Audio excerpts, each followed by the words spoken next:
Le châssis, il est incroyable. Châssis incroyable. D'ailleurs, regardez les amis, ces caisses-là sont sorties en 2021. Alors lui, c'est un 2022, je crois. C'est ça. Et déjà, regarde, Charles, viens leur montrer par là, mon frérot. T'avais cette pièce qui a été reprise sur les Urus Perf en 2024. Donc ça veut dire que Porsche, bah, c'est le même groupe, hein, de toute façon. Mais ça a été la base de développement des Urus Perf. Et ça leur met quand même une branlée. Parce que ça, c'est exactement la même pièce que sur un Urus Perf. Et sur un Urus Perf, il est beaucoup plus petit. Il est comme ça, tu vois. Là, t'as tout ça en plus. Et ça, crois-moi, ça fait la différence. Quand tu lui dis que t'as ça, déjà t'es bien, mais quand t'as ça, t'es un cador, un matador, frérot.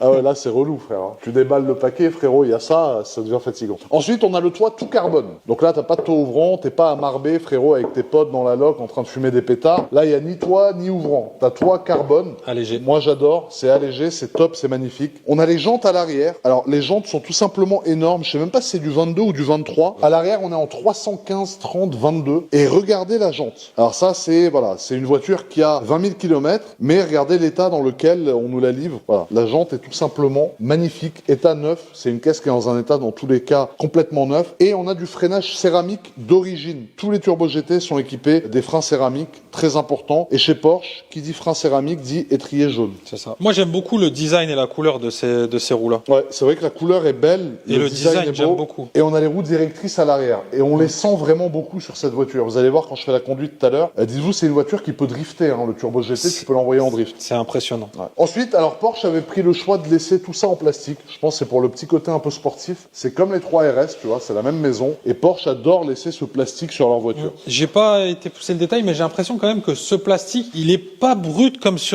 comme sur beaucoup d'autres voitures. Il est un peu plus travaillé. Je sais pas si Oui, tu il est vois un ce que peu je veux plus dire. satiné. Ouais. Exactement, avec un aspect un peu plus satin. Donc esthétiquement, ça va un peu mieux et du coup, ça rappelle les roues. Bah, c'est plus un élargisseur d'aile qu'un bas de caisse, hein, parce qu'au final, ça rajoute de l'épaisseur à la caisse. Et regarde, Charles, mon frérot, si tu te retournes, tu leur montres de mon point de vue ici. Ah, tu vois. Exactement. Pierre, on voit qu'elle est quand même full cette voiture. Coque de rétro carbone, brillant, tout simplement magnifique. Les jantes à l'avant, on est en 22, mais je crois qu'on est en 285.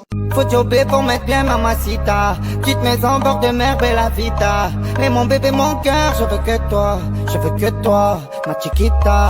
Faut jobber pour mettre bien mamacita. Petite maison bord de mer, bella vita. Mais mon bébé, mon cœur, je veux que toi.